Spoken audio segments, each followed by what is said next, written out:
भद्रावती येथे विश्वरत्न महामानव डॉक्टर बाबासाहेब आंबेडकर यांच्या महापरिनिर्वाण दिनानिमित्त भारतीय बौद्ध महासभा समता सैनिक दल पोलीस स्टेशन भद्रावती तसेच आंबेडकरी युवा संघटनेच्या वतीने एक वही एक पेन या अभियानांतर्गत गरीब विद्यार्थ्यांना निःशुल्क पुस्तके वाटप करून डॉक्टर बाबासाहेब आंबेडकर यांना आदरांजली वाहण्यात आली।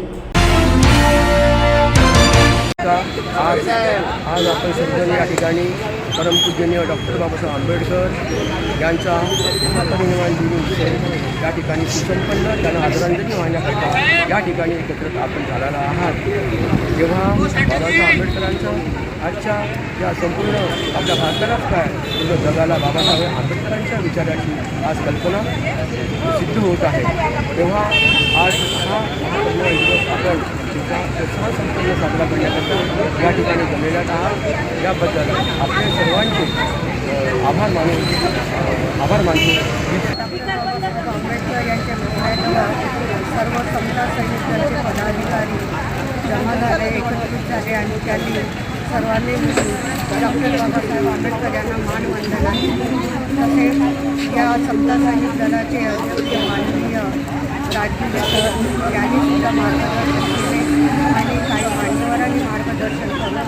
हा कार्यक्रम अत्यंत चांगल्या रीतीने संपन्न केलेला आहे, याविषयी सर्वांचे अभिनंदन करतो आणि हा कार्यक्रम संपन्न असे विश्ववंदनीय भारतरत्न स्वतः या देशाच्या घटनेचे शिल्पकार डॉक्टर बाबासाहेब आंबेडकर यांचा 67वा महापरिनिर्वाण दिन आपण साजरा करत आहोत।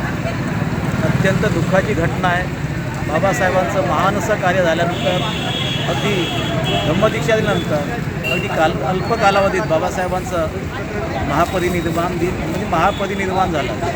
हे आपल्या देशाला समाजाला एक चटका देणारी घटना आहे। या घटनेला आपण कधी विसरू शकत नाही। देशच काय, जनता काय, समाज काय, विश्वसुद्धा विसरू शकणार नाही, कारण अशक्य कार्य या देशात बाबासाहेबांनी करून दाखवलं। आणि धम्मदीक्षेचं कार्य तर एकमेव जगातील घटना आहे की या धम्मात स्वातंत्र्य, समता, बंधुता, न्याय आहे असा धम्म बाबासाहेबांनी दिला आणि जगात आपलं नाव बाबासाहेबांनी सुवर्णाक्षरांनी बोलण्यासारखं आहे। तेव्हा बाबासाहेबांचं सामाजिक, धार्मिक, राजकीय जे कार्य आहे हे अत्यंत महत्त्वाचं आहे। या दिवशी आणि बाबासाहेबांचे आपण जर सामाजिक, धार्मिक, राजकीय विचार आपण पाळला नाही, नीतिमत्ता जर जोपासली नाही तर आपण कोणतेही दिवस साजरे करून काही शक्य होणार नाही। तेव्हा बाबासाहेबांना अभिवादन करताना मी एवढं समाज बांधवांना सांगू शकतो की बाबासाहेब जो आपल्याला विचार दिला, धम्म दिला, त्या धम्माचं विचाराचं पालन करावं असं मला वाटतं। आणि या दिवसाला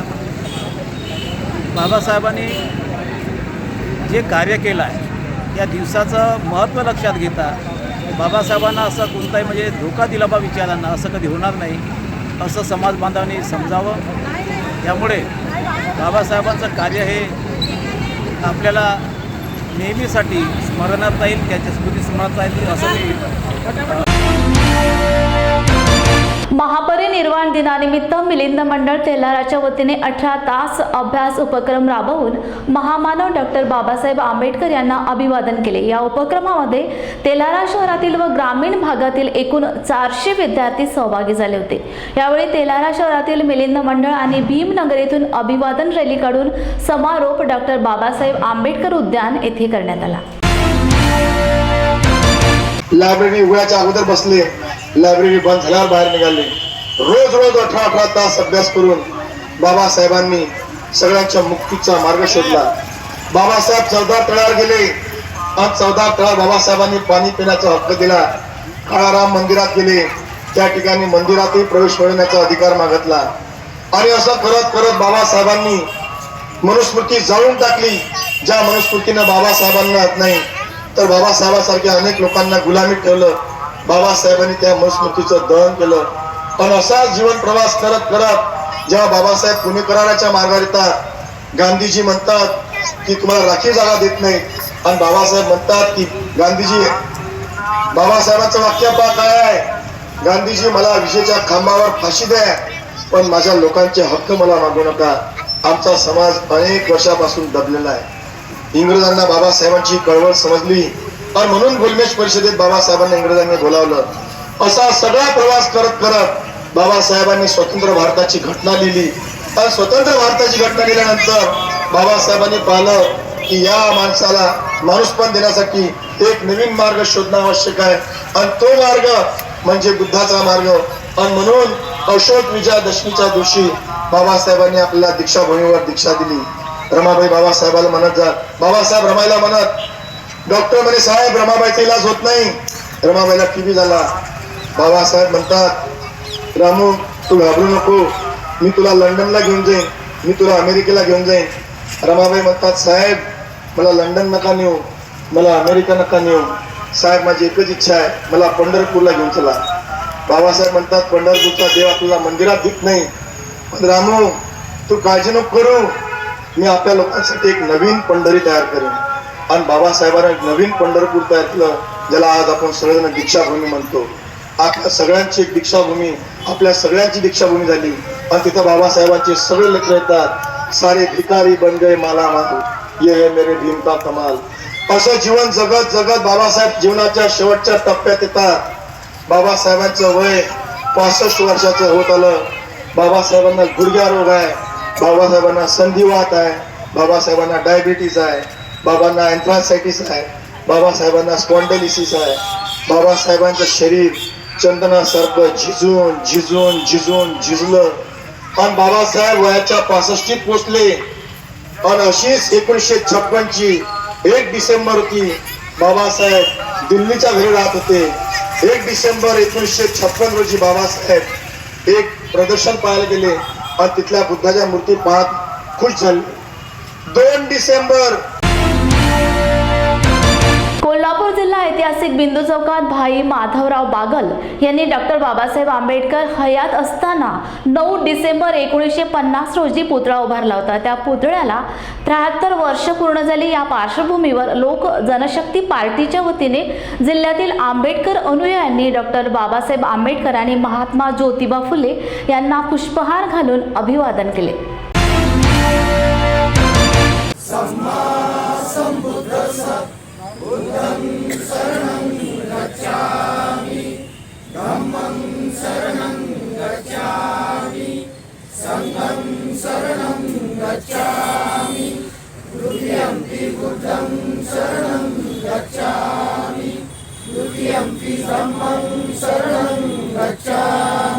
आणि तमाम आंबेडकरवादी जनता आणि बहुजन जनतेच्या निश्चितच अभिमानाची गोष्ट आहे। आज या ठिकाणी या पुतळ्यांचा 73वा वर्धापन दिन सर्व आंबेडकरी समाज पक्ष संघटनांच्या वतीनं मोठ्या थाटामध्ये साजरा होतोय। जगामध्ये हा पुतळा एक महापुरुष जिवंत असतो आणि त्या महापुरुषाचा पुतळा जिवंतपणे उभा केला जातो, हा त्याला सर्वात महत्त्वाचा संदर्भ आहे। तर या पुतळ्याचा येणाऱ्या काळामध्ये 75वा वर्धापन दिन, त्याला आपण अमृत महोत्सव म्हणतो, तो सुद्धा मोठ्या थाटामाटामध्ये कोल्हापूरच्या या भव्य नगरीमध्ये सर्व आंबेडकरी जनतेच्या वतीनं आणि बहुजन जनतेच्या वतीनं साजरा करण्यात येईल। विश्वभूषण बोधिसत्व डॉक्टर बाबासाहेब आंबेडकर आणि क्रांतीसूर्य क्रांतिबा ज्योतिबा फुले यांचे कोल्हापूरच्या ऐतिहासिक बिंदू चौकामध्ये 9/12/1950ला या ठिकाणचे समाजसुधारक भाई माधवरावजी बागल आणि डॉक्टर बाबासाहेब आंबेडकरांच्यावर प्रेम करणाऱ्या समाजसुधारकांनी बाबासाहेब हयात असताना पुतळा उभा केला। बघा, या देशामध्ये, या राज्यामध्ये, कोल्हापूर जिल्ह्यामध्ये जातीयतेचे चटके बसत होते। दलित शोषित पीडित माणसाला पाण्यापासून वंचित ठेवलेलं होतं। त्यांच्या विटाळ जरी पडला तर त्यांना ते बाधिकार होतं। आणि अशा काळामध्ये भाई माधवराव बागलांनी डॉक्टर बाबासाहेब आंबेडकरांचा आणि क्रांतिबा ज्योतिबा फुलेंचा पुतळा उभा करून या देशाला आणि या राज्याला एक मोठा संदेश दिलेला आहे। जिवंतपणी पुतळा उभारला। जिवंतपणी पुतळा उभारणं हे जगातलं एकमेव उदाहरण असेल आणि हा बिंदू चौकातला पुतळा देखील जगातला एकमेव आणि पहिला पुतळा आहे, याचा आम्हाला सार्थ अभिमान आहे। ज्या सत्यशोधक नेते मंडळींनी बसवला त्याचा, त्या पुतळ्याचा 73वा वर्धापन दिन आम्ही साजरा करत आहोत। त्याचा संदर्भ असा की बाबासाहेब कुठल्याही प्रसिद्धीत नसताना किंवा कुठलंही कार्य मोठं देशाचं झालं नसताना 1920 साली बाबासाहेबांना कोणापर्यंत आणून विश्वरत्न डॉक्टर आंबेडकर महात्मा ज्योतिराव फुले 2013 पासून या ठिकाणी बाळासाहेब भोसले आणि बाळासाहेब भोसले टीम पूर्ण म्हणजे राष्ट्रीय लोकशाही पार्टी यांच्या वतीनं या ठिकाणी सुशोभीकरण करण्यापासून ते बाबासाहेबांचं पूर्ण कार्य हे बाबासाहेबांची जयंती असेल, बाबासाहेबांचं मातृवंदन असेल, मातृभूमीची जयंती असेल, या ठिकाणी या पार्टीच्या माध्यमातून आम्ही समाविष्ट करतो आणि आम्ही काम करत असताना सगळ्यांना बरोबर घेऊन काम करतो. माझं वैयक्तिक पार्टीचा जर मी माझा बॅनर असला तर सगळ्या समाविष्ट आम्ही काम करतो. उद्याचा 2025चा जे अमृतचा झाला करणार आहोत ते सगळ्यांना आम्ही बरोबर घेऊन करणार आहे. यात आंतरराष्ट्रीय पद्धतीने आम्ही कार्यक्रम करणार आहे, पण आम्ही सगळ्यांना घेऊन कार्यक्रम करणार आहे. पण पार्टीचं आणि आमच्या टीमचं नाव असलं पाहिजे. त्या टीमच्या वतीने कार्यक्रम होईल. त्याने फक्त आम्हाला सहकार्य करणं अत्यंत गरजेचं आहे. हे त्यांनी आम्हाला सहकार्य करावं. ऐतिहासिक बिंदू चौक येथे भाई माधवराव बागर यांनी डॉक्टर बाबासाहेब आंबेडकर यांचा हयात असताना हा पुतळा उभारला होता. आज या ऐतिहासिक बिंदू चौकामध्ये आज डॉक्टर बाबासाहेब आंबेडकर आणि त्यांची अनुयायांनी आज इथं बुद्धवंदना घेऊन आणि बाबासाहेबांना अभिवादन केलं. तसेच भाई माधवराव बागल यांचे नातू आज आपल्यासमोर आहेत. त्यांच्याशी आपण बोलूया. अशा पद्धतीनं तुम्ही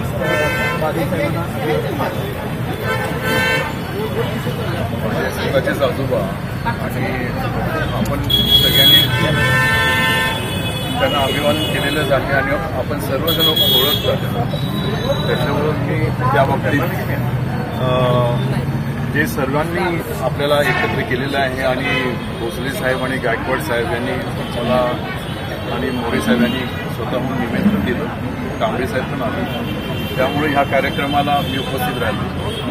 कार्यक्रमाचं नियोजन त्यांच्याकडनं हे अशा पद्धतीनं डॉक्टर बाबासाहेब आंबेडकर यांनी जे कार्य केलेलं आहे या निमित्तानं जे कार्य करत आहेत संपूर्ण संस्था ते अशाच पद्धतीनं सुरू राहावं हीच मी सदिच्छा व्यक्त करतो.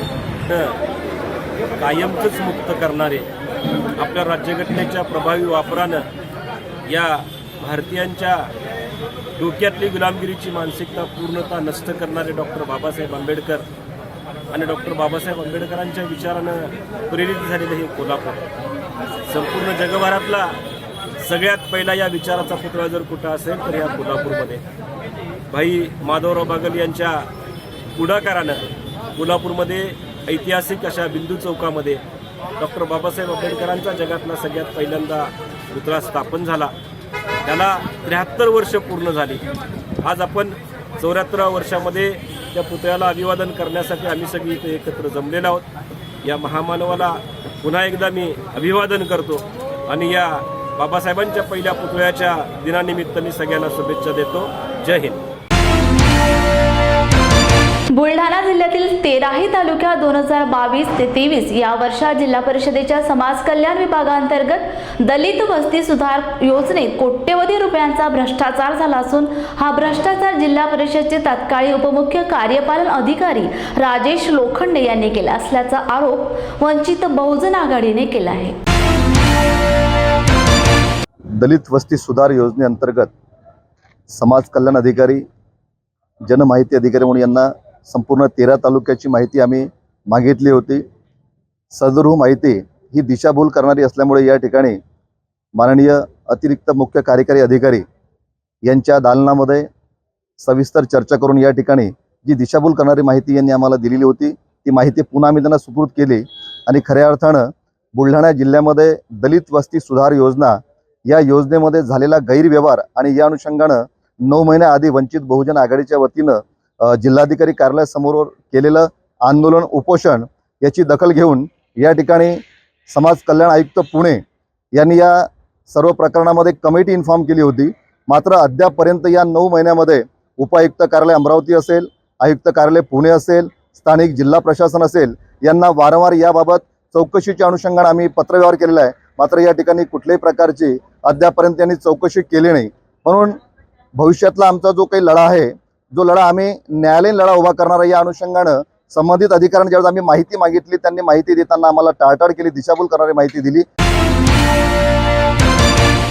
फक्त सावजी मॅजिक पेस्ट घरी आणा. पेस्ट कढईत घाला, फक्त पाणी टाका आणि वेजीज टाका. तुमची रुचकर वेज करी तयार. Saoji magic paste veg non veg करण्याची सगळ्यात सोपी पद्धत. हुआ बहू? माँ, पाइल्स की बहुत तकलीफ हो रही है। तो तुम गुदरोग सर्जन के पास क्यों नहीं गई? देखो, जैसे हार्ट के लिए हार्ट स्पेशलिस्ट, ब्रेन के लिए ब्रेन स्पेशलिस्ट, तो पाइल्स के लिए पाइल्स स्पेशलिस्ट क्यों नहीं? स्त्री हो या पुरुष, टॉयलेट में तकलीफ केवल पाइल्स ही नहीं, और भी कई प्रकार के गुदरोग तथा कैंसर भी हो सकता है। इसीलिए इसकी प्रत्यक्ष जांच जरूरी है। ठीक है माँ, पर जांच के लिए हम जाएंगे कहाँ? वही काले आयुर्वेदिक पाइल्स हॉस्पिटल में। लेकिन माँ, प्रेगनेंसी में पाइल्स की दवाइयाँ? प्रेगनेंसी में आयुर्वेदिक दवाइयाँ सुरक्षित होती है। जनहित में जारी काले आयुर्वेदिक पाइल्स हॉस्पिटल, औषधि चिकित्सा तथा सर्जरी ट्रीटमेंट उपलब्ध। हमारा पता उमरेड रोड, दिघौरी बस स्टॉप के पास, नागपुर। अधिक जानकारी के लिए वेबसाइट पर जाएं kalepailshospital.com। Nagpur is famous for संतरे, टाइगर, 0 माइल और सावजी खाना। और सावजी खाने को उसका असली स्वाद देते हैं सावजी मसाले, जिससे बनता है ऑथेंटिक सावजी खाना। मसालों में मसाले अहिरकर ग्रुप के सावजी मसाले। जिल्ह्यातून एड्स हा शून्यावर यावा यासाठी सर्व बुलढाणा जिल्ह्यातील नागरिकांनी एड्स निर्मूलन चळवळीमध्ये सहभाग घ्यावा आणि स्वतःच्या आरोग्याची काळजी घ्यावी. HIV संसर्गापासून स्वतःचे व इतरांचे संरक्षण करावे. एड्स संदर्भात सर्व औषधी उपलब्ध असून त्याचा नागरिकांनी लाभ घ्यावा, असे आवाहन जिल्हा शल्यचिकित्सक डॉक्टर सुभाष चव्हाण यांनी केले आहे. जिल्हा रुग्णालय येथे जागतिक एड्स दिनानिमित्त आयोजित कार्यक्रमात ते बोलत होते.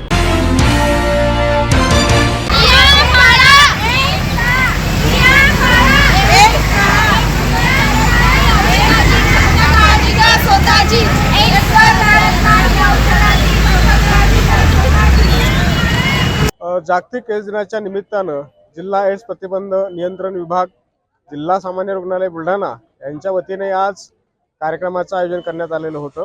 या कार्यक्रमामध्ये माननीय जिल्हा शल्यचिकित्सक डॉक्टर सुभाष चव्हाण सर आणि इतर अधिकारी उपस्थित होते.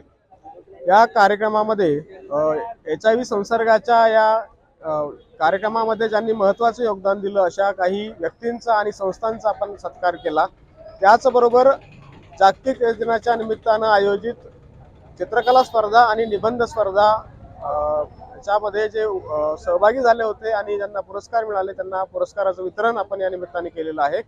त्याचबरोबर एक महत्त्वाची रॅली आपण शहरामधून काढतो आहोत. त्या रॅलीला जिल्ह्यातल्या शहरातल्या अनेक महाविद्यालयाच्या विद्यार्थ्यांनी उत्कृष्ट प्रतिसाद दिला. त्याचबरोबर अनेक महाविद्यालयाचे प्राचार्य, त्यांचे कर्मचारी, प्राध्यापक उपस्थित राहिलेत.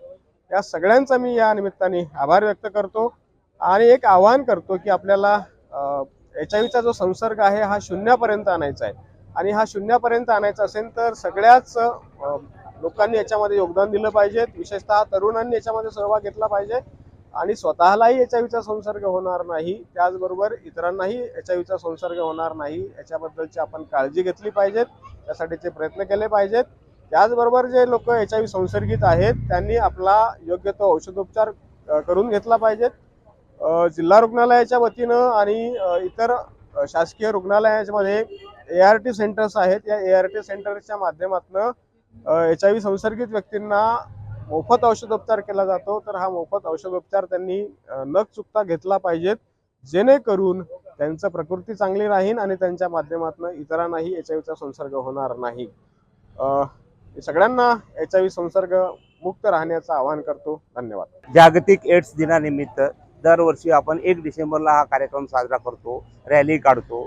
पण काही नैसर्गिक आपत्तीमुळे आज दिनांक 7 डिसेंबर 2023 रोजी आपण हा रॅलीचा कार्यक्रम आयोजन केलेला आहे. या कार्यक्रमाला आमचे अतिरिक्त जिल्हा शल्यचिकित्सक, माता बाल संगोपन अधिकारी, आउटरीच RMO हे सर्व उपस्थित होते. विविध महाविद्यालयातील सर्व प्राचार्य वर्ग उपस्थित होऊन या कार्यक्रम यशस्वी पार पाडलेला आहे. मी सर्व जनतेला आव्हान करू इच्छिते की आपल्याला एड्स जो डिसीज आहे मागील 9 वर्षाच्या अगोदर 1.10 होता, तो आपण आज 2023मध्ये 0.10 आणलेला आहे. असंच आपलं सहकार्य लाभावं सर्वांना मी प्रोत्साहित करू इच्छितो की त्यांनी एड्समध्ये सहभागी होऊन हा आपल्याला एड्स रोगाचं मूळ उच्चाटन करायचं आहे आणि त्याचं नियंत्रण करून हा रेट शून्यावर आणायचा आहे असं मी आवाहन करू इच्छितो. आपल्या प्रलंबित मागणीसाठी कोल्हापूर जिल्हा अंगणवाडी कर्मचारी युनियनच्या वतीने कॉम्रेड आप्पा पाटील व जयश्री पाटील यांच्या नेतृत्वाखाली जिल्हाधिकारी कार्यालयावर थाळीनाद आंदोलन करण्यात आले. जोपर्यंत मागण्या होत नाहीत तोपर्यंत आजपासून बेमुदत संपाचा इशारा देण्यात आलाय. तसेच या मागणीचे निवेदन पालकमंत्री हसन मुश्रीफ यांनाही देण्यात आले.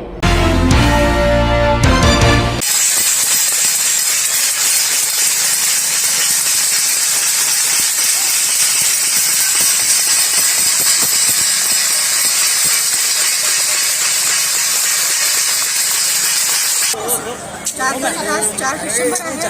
महाराष्ट्र अंगणवाडी कृती समितीच्या वतीनं बेमुदत संपात उतरण्याचं आज कारण म्हणजे अंगणवाडीच्या वारंवार मागण्या करत होती. वेतन लागू होत नाही, भरपूर मानधन लागू होत नाही, पेन्शनचा GR नाही अजून, हायकोर्टाचा निर्णय लागून सुद्धा हे सरकार अंगणवाडी सेविकांच्याकडे पूर्णपणे दुर्लक्ष केलेलं आहे. आणि वारंवार आश्वासनं द्यायची, कुठलाच निर्णय करायचा नाही, GR काढायचं नाही. त्याच्यामुळं ह्या महाराष्ट्रातल्या 2,10,000 अंगणवाडी सेविकांच्या तीव्र भावना आहेत आणि त्या चिडलेल्या आहेत सगळ्या अंगणवाडी सेविका. म्हणून तर रस्त्यावर उतरल्यात. ह्या मागण्या आमच्या ज्या आहेत, मेन मागणी आहे आमची वेतन श्रेणी लागू व्हायला पाहिजे. दुसरी मागणी आहे भरपूर 26,000चं मानधन आपल्याला मिळायला पाहिजे. महिन्याला एक पगाराचं पेन्शन लागू व्हायला पाहिजे. आणि परत पेन्शन ह्या सगळ्या गोष्टीचं GR आणि ह्या सरकारच्या येणाऱ्या निवडणुकांमध्ये लोकसभेच्या निवडणुका आता 2-3 महिने जाहीर होणार आहेत. ह्या निवडणुकांमध्ये यांची जागा दाखवण्याची वेळ आता अंगणवाडी सेविका दाखवतील आणि पूर्णपणे ह्या सरकारच्या विषयालाच आम्ही करतो आहोत. मोदी सरकार असू द्या, शिंदे सरकार असू द्या, ह्या पूर्ण या महाराष्ट्रात अंगणवाडी सेविका आज तीव्र भावना आहेत आणि आमच्या तीव्र निषेधाचा करतो. अंगणवाडी कर्मचाऱ्यांच्या महत्त्वाच्या व न्याय मागण्यांसाठी 5 दिवसांपासून संपावर असून आज जिल्हाधिकारी कार्यालयासमोर थाली बजाव आंदोलन करण्यात आले. यात मोठ्या संख्येने अंगणवाडी सेविका सहभागी झाल्या होत्या. या बेमुदत संपाने जिल्ह्यातील सर्व अंगणवाड्या बंद आहेत. ही मागण्या मान्य होईपर्यंत हे आंदोलन चालू राहील अशी माहिती आंदोलनकर्त्यांनी दिली.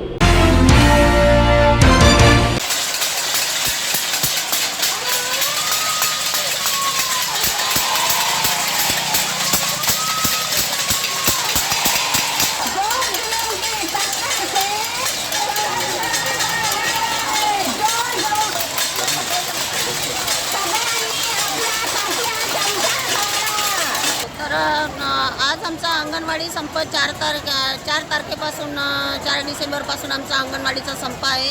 बेमुदत संप आहे. आज आमच्या आंदोलनाचा 5वा दिवस आहे. तरी शासनाने अजूनपर्यंत लक्ष दिलं नाही आणि आमच्या प्रमुख मागण्या आहे, आम्हाला सरकारी कर्मचाऱ्यांचा दर्जा द्यावा, ग्रॅज्युएटी द्यावी आणि आम्हाला दरमहा पेन्शन लागू करावी. आमच्या ह्या 3 प्रमुख मागण्या आहे. बाकी आहे मागण्या, पण या 3 विशेष मागण्याकडे, आमच्या प्रमुख मागण्याकडे शासनाने लक्ष द्यावं. आज आम्ही 4 डिसेंबरला मोर्चा काढून पहिल्या दिवशी याची सुरुवात केली.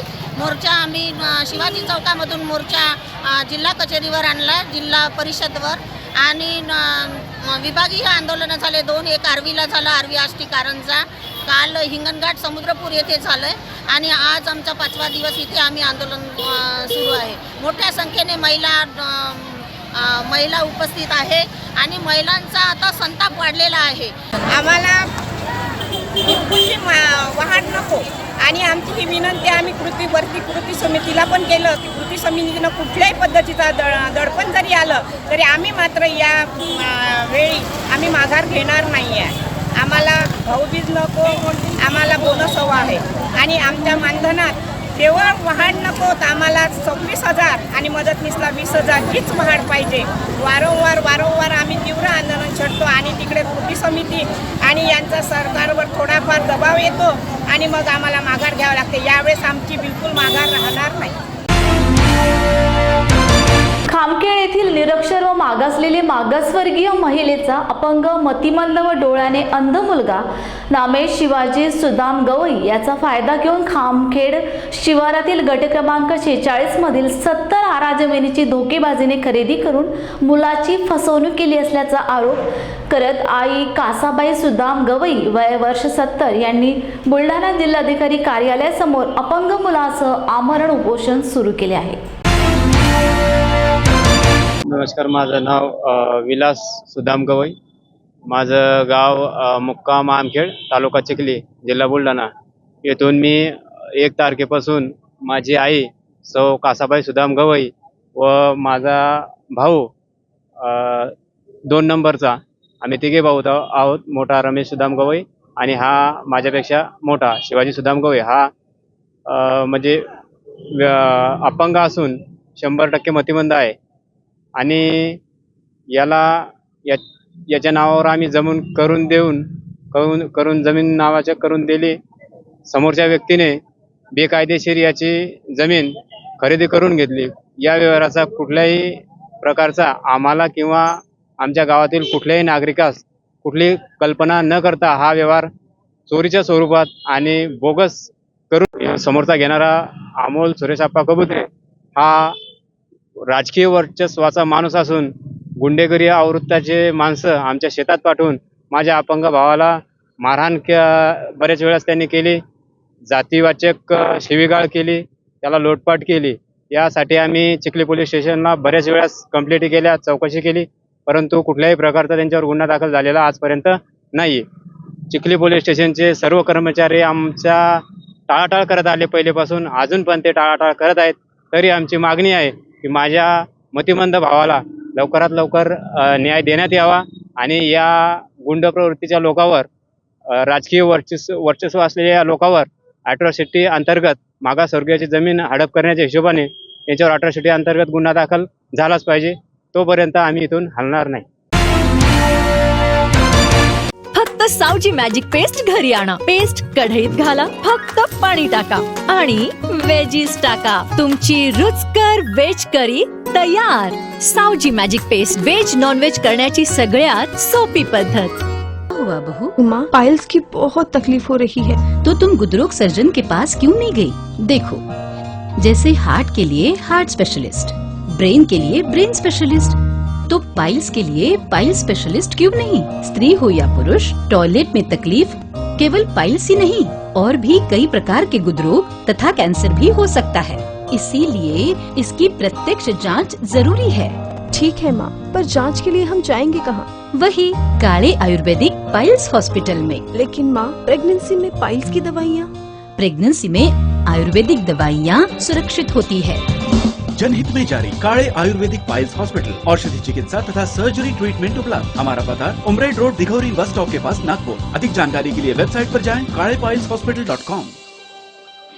नागपुर इज फेमस फॉर संतरे, टाइगर, 0 माइल और साउजी खाना. और साउजी खाने को उसका असली स्वाद देते हैं साउजी मसाले, जिससे बनता है ऑथेंटिक साउजी खाना. मसालों में मसाले अहिरकर ग्रुप के साउजी मसाले.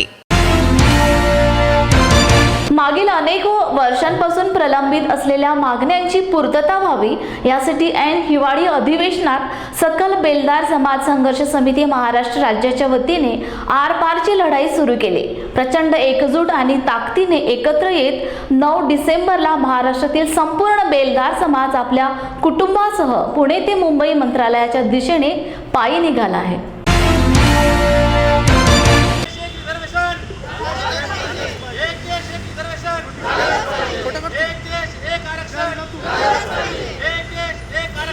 महाराजांच्या काळात महाराजांनी 18 पगड जाती एकत्र करून स्वराज्य निर्माण केलं.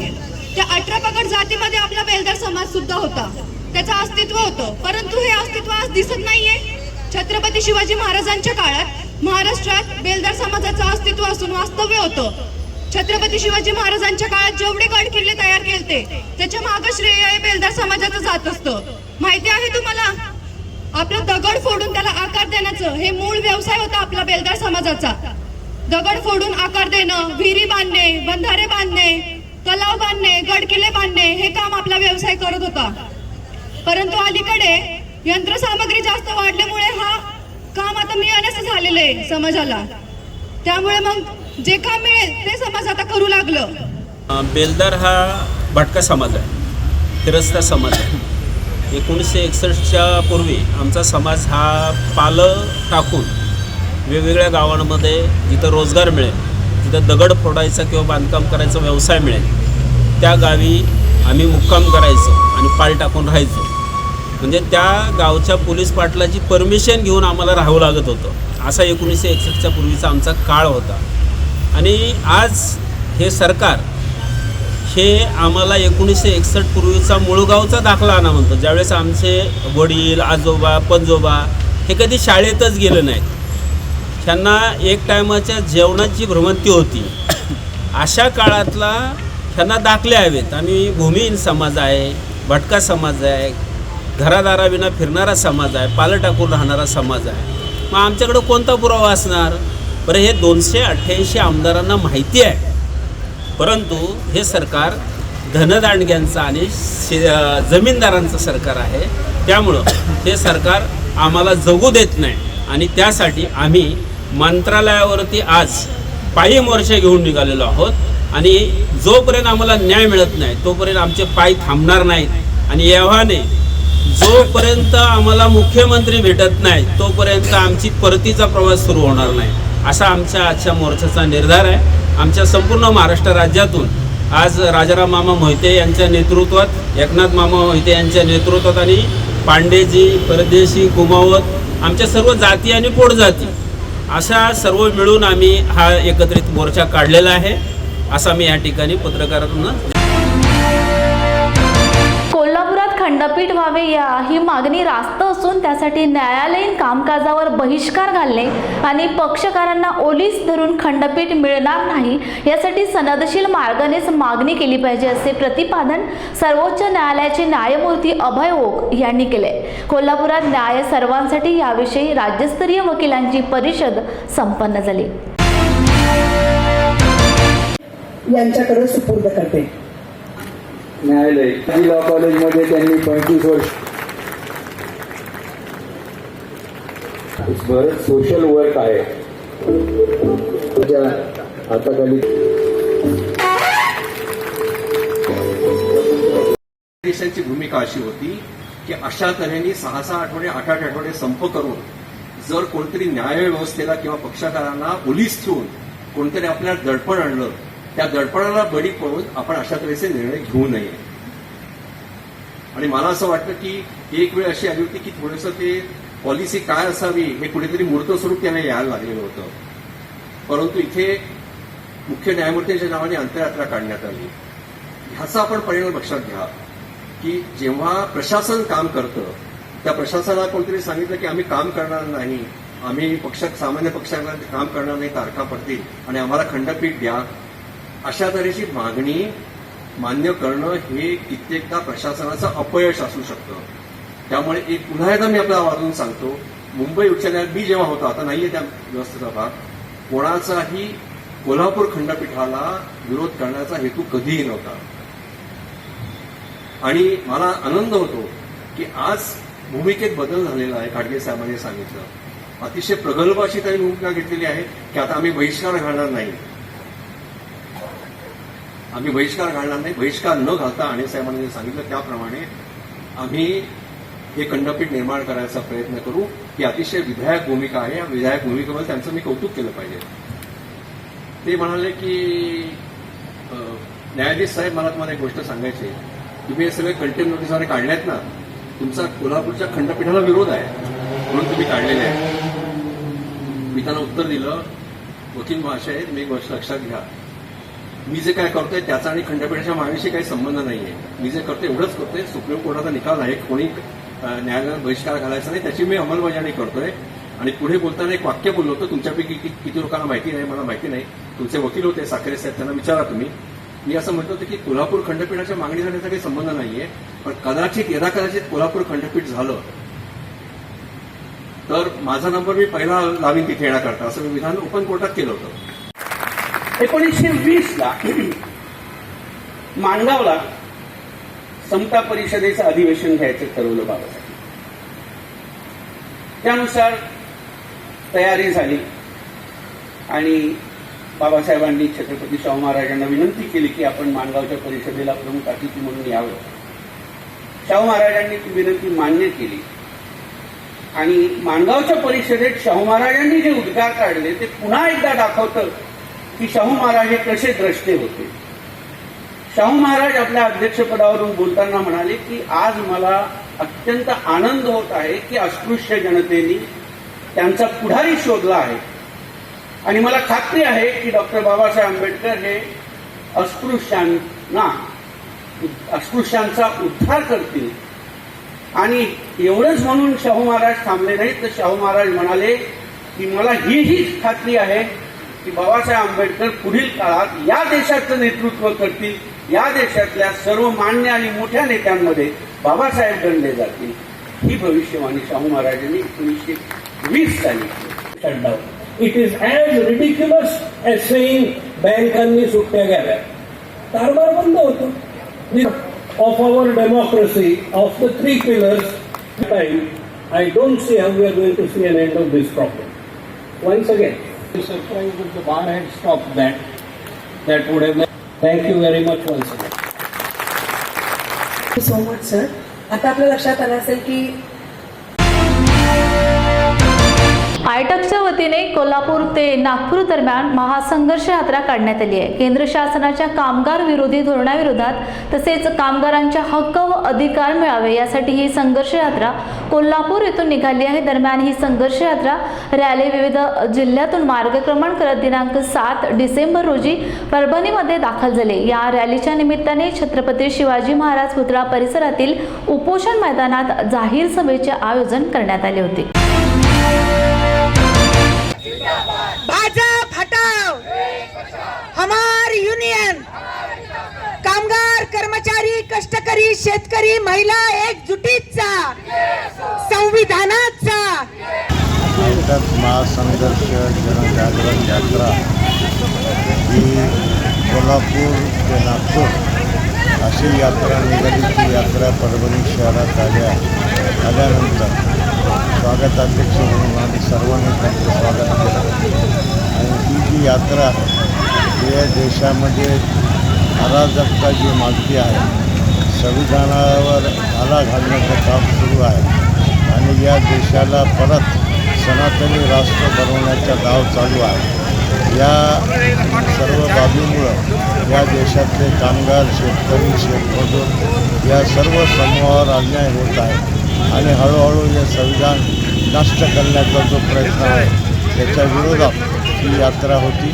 या यात्रेला रिपब्लिकन सेना पूर्ण ताकदीनिशी यांच्यासोबत आहे.